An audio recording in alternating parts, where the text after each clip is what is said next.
Ang pamilihang bayan ang sentro ng komersyo ng isang lugar. Malaki ang papel nito sa kabuhayan ng mga mamamayan.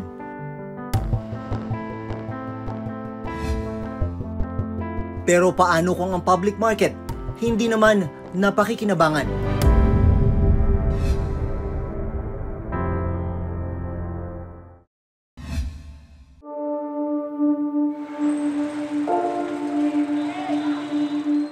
Alas 6 ng umaga, naghahanda na si Aling Silvia Marano sa pagbubukas ng kanyang pwesto sa isang makeshift na pamilihan sa barangay West Poblacion, Palawig, Zambales. Alam naman po natin na yung hirap ng buhay ng nagtitinda sa palengke, no? Talaga nga po. Pero Ako nga po dito, madaling araw, nandito na ako. Pag-abang ako ng paninda. Siyempre, may mga hinahulugan ako, may mga utang ako na dapat kong tuparin talaga naman. Ang kanyang pwesto, pinagtagpi-tagping trapal, yero at kahoy. At dahil walang maayos na waste management sa nagsisilbi nilang pamilihan, problema rin nila ang tambak na basura. Hindi rin maayos ang kanilang drainage system. Kapag umuulan, umaapaw raw ang kanal.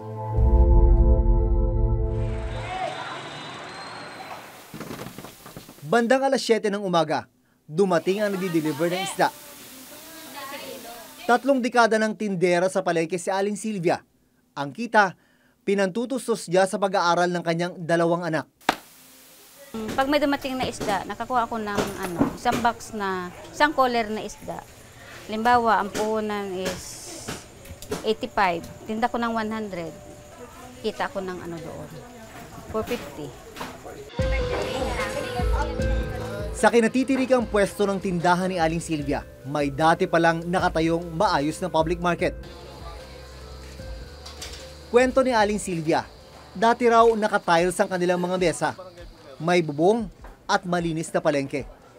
Ang mga nakikita nyo ngayon dito sa pamilihang bayan ng Palawig, ito yung mga paggawa na lang ng mga tindera dito. Tindera-tindero, sila nagpagawa ng mga bubong, sila naglagay lahat niyan.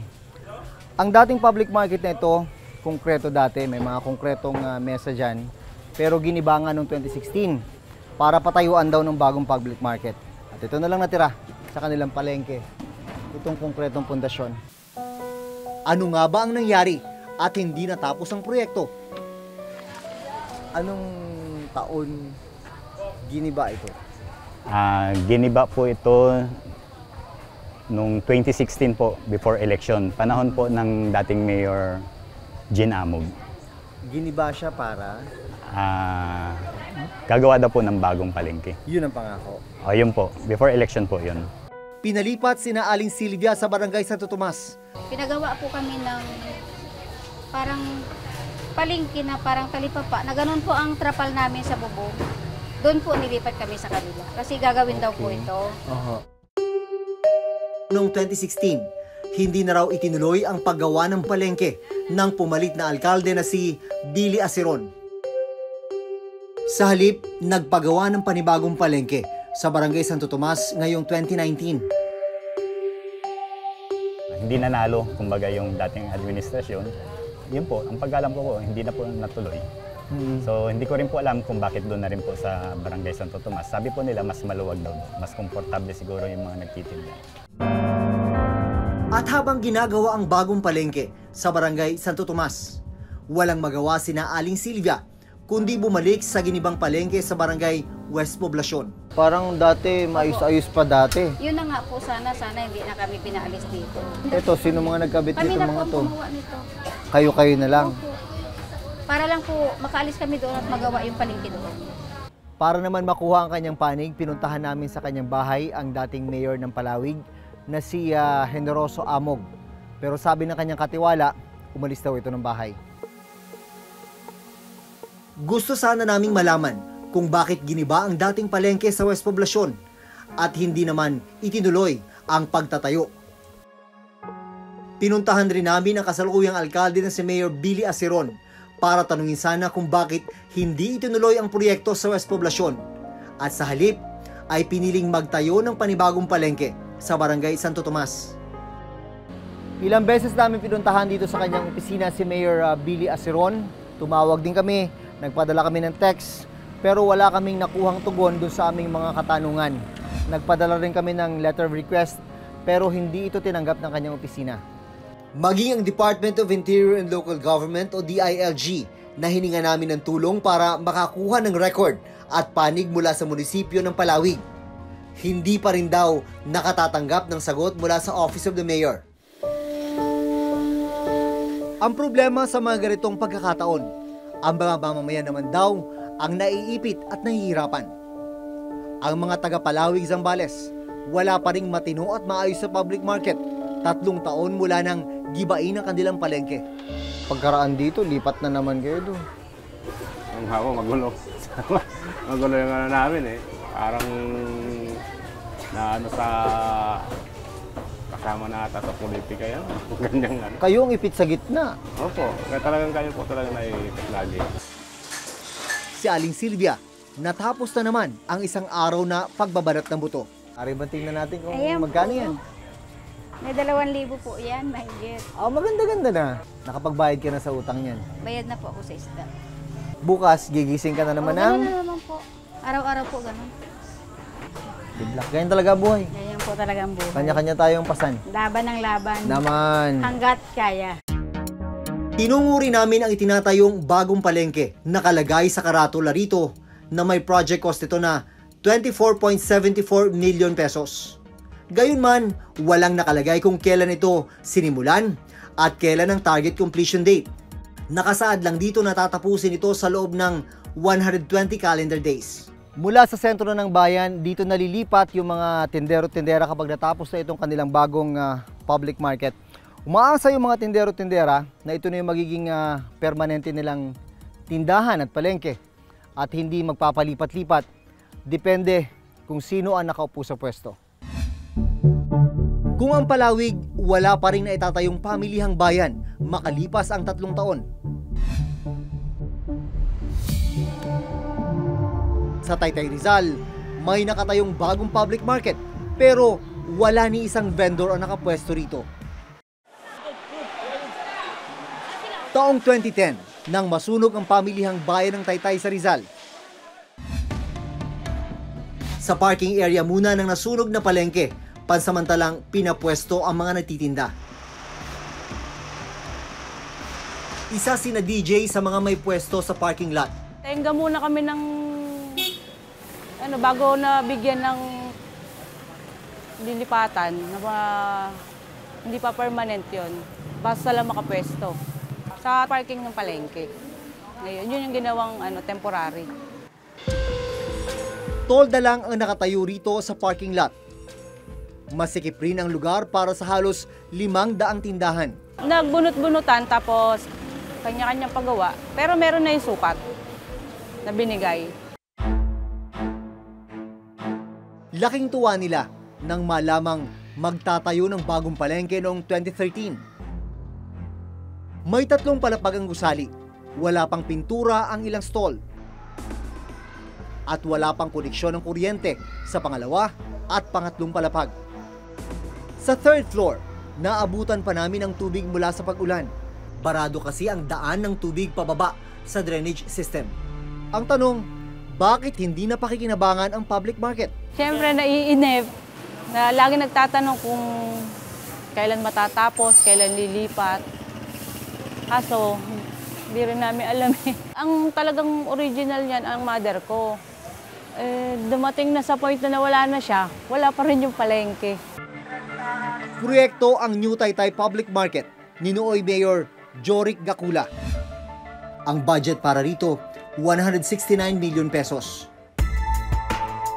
Nanalong mayor si Janet De Leon Mercado noong 2013. Pero ayon kay Mercado, hindi raw structurally sound ang gusali, kaya hindi itinuloy ang pagtatayo at pagbubukas nito. I created an technical inspection committee. And after the test na sinundak nila, we also found out na ganun nga, may something different or irregular dun sa sa pagkakagawa ng public market building. So, hindi nag-prosper o hindi natuloy. So, yun yung unang dahilan bakit hindi naumpisahan agad o na ipagpatuloy agad during my term ang public market. 2016, muling umupo bilang alkalde si Gakula at itinuloy ang pagtatayo ng New Taytay Public Market. Ngayong eleksyon 2019, muling nanalo si Gakula sa pagka-alkalde. Gumawa raw sila ng test para matiyak na matibay ang pagkakagawa ng gusali. Ang una namin ginawa ay nag-hire kami ng isang private firm para magkaroon ng pag-aaral. No? I think the hammer test was used. Ito po ay isang ginagamit ng DPWH. And there were representatives from the private sector na naging saksi dun sa pagtetest ng private firm na to. And also, the DPWH could not give any negative comments. So, nakita yung structural integrity at stabilidad nung palengke. Sa dokumentong ito mula sa Taytay LGU, 100% completed na ang proyekto. Pero sa pagbisita namin, malinaw na hindi naman ito tapos. Nung panahon na yan ay ang vice mayor na nanalo ay hindi ko rin kapartido. Ganon din ang 4 na konsehal. So wala kaming majority. So ang palagi nilang sinasabi ay meron daw mga mali doon sa proseso ng pagpapagawa namin. Ito nga daw ay sinertify ng ating sangguniang panlalawigan. Kung pinayagan na ng sangguniang panlalawigan, ay natuloy na yung pagpapaayos. So, siguro by mga bandang 2017, ganun, nasimulan na at yun nga, ginawa hanggang ngayon 2018. Hanggang itong 2019 ay umisip kami ng sistema. Ang ginawa namin, i-prioritize namin yung mga original tenants ng palengke. Sila yung mga nasunugan at nagtiis ng from 2010 hanggang 29 years na tiniis nila yan na dahil lamang sa politika, sila ang nagtiis ng mga paghihirap. Target nilang mabuksan ang New Taytay Public Market ngayong September 2019. Sa bayan ng Kawayan, Masbate, isang nakaabandonang public market at terminal ang natagpuan ng Reporter's Notebook. Dito sa bayan ng Kawayan, ang kanilang public market at public terminal nandito sa gilid ng kabukiran.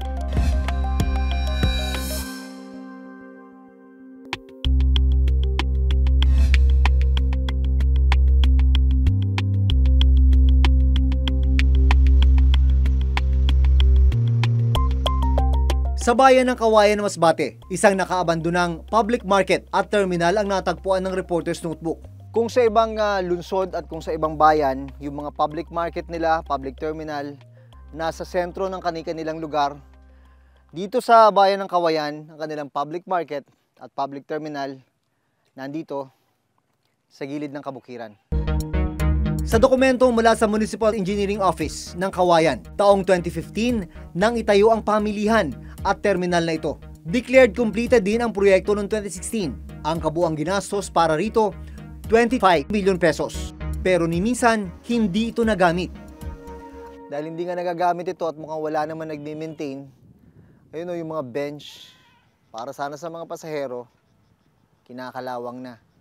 Meron naman nakapark dito, yun nga lang, malaking truck. Ang ilang bahagi at gusali rito, tinubuan na ng mga halaman. Kinakalawang na rin ang ibang pasilidad. Habang naroon kami, napadaan ang vendor sa lumang palengke ng Kawayan na si Lorian Gallego. Mga kailan tinayo yan? Siguro mahigit 3 years na siguro. Oo. Matagal na. Mayor pa dati si Bibot Condor. Oo. Tapos hanggang sa napalitan na siya ni Abinuman. Nalaman niyo ba bakit hindi nagamit talaga ito? Hindi namin alam. Sayang nasisira na. Oo, nasira na. No? Nabakbak na nga yung mga yung yero doon. Nung umpisa pa talaga, wala talaga nakatinda dito. Kasi ayaw ng mayor ni Abinuman, ayaw niya. Malayo daw sa sa dagat. Balay. Kung dito ilagay din yung sa palengke, malangsa. Kasi walang dagat. Oo, nakakahinayang. Kasi siguro ang laki ng nagamit na pera dito. Nakausap namin ang municipal engineer ng Kawayan na siyang implementing agency ng proyekto. Engineer, ano nangyari dun sa public market at public terminal? Bakit hindi nagagamit? Medyo hindi ako masyado kabisado. Bakit hindi siya nagamit? May mga responsible person siguro o tao na pwedeng sasagot bakit hindi siya nagamit as of now. Engineer, habang tumatagal yan, nasisira yan. Alam naman po natin yung paano nagde-deteriorate yung mga ganyang structure. Baka dumating sa panahon sira na yan, hindi pa nagagamit. Siguro that time, so dapat na natin i-advise dun sa executive na kailangan na pagtuunan ng pansin. Lumalabas na ipinatayo ang public market sa Kawayan noong 2015 sa pamumuno ni Mayor Edgar Condor. Napalitan si Condor noong 2016 ni Mayor Ramon Abinuman. Ayon kay Abinuman, hindi niya pinabuksan ang pamilihan dahil depektibo ang ilang bahagi nito. Pagkatapos yan, hindi ma-operate kasi ayaw bigyan ng clearance ng DBP kasi defective daw yung building, hindi tapos. Wala pang ceiling yan. So kung i-allow ko, kung may mangyari, akong mayor, baka ano mangyari doon sa public market, may mahulog yan, unsirable yung mayor. Pero ayon sa tagapagsalita ni Condor, napolitika lang ang palengke. Muling nanalo si Condor ngayong 2019 at plano raw nilang buksan ang public market ngayong taon. Yun ang pagdududa ng mamamayan dito sa bayan ng Kawayan. Dahil nga, yung construction ng terminal at public market ay during the time of Edgar Condor during when he was a mayor. So, nung nag-vice mayor siya, na parang nagkaroon ng lamat yung allies nila, yung dalawa. Kaya, yun, nagkaroon ng konting problema yata. Pero actually, walang kapro-problema yung proyekto na yan. Ayon kay Felipe Medalla, isang ekonomista at former NEDA chief, bahagi ng tinatawag na microeconomy ang mga nasa retail sector, kabilang na ang mga tindera sa mga public market. Pag may pera ang mga tao, mamimili yan. So you can look at it this way. Pag umunlad ang ekonomiya, uunlad ang retail sector. At pag umuunlad naman ang retail sector, umuunlad din ang ekonomiya. Ngayon, yung retail sector na yan, siguro mga 5 to 6% na ekonomiya. Ngayon, wala na tayong statistics kung ano ang share dyan ng public markets. Hula ko, wala pang 1% na ekonomiya yung public market. Pero wag mong bibiru-biruin yung 1% na ekonomiya dahil ang 1% ay bilyon-bilyon.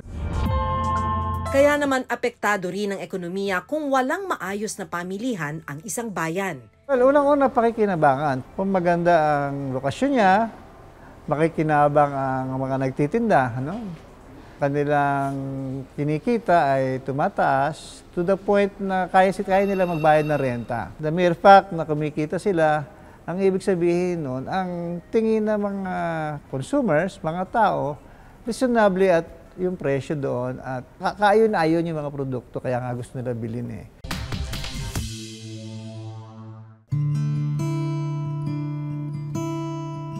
Para sa mga tindera sa palengke gaya ni na Aling Sylvia at DJ, napakahalaga ng bawat sentimong kinikita nila.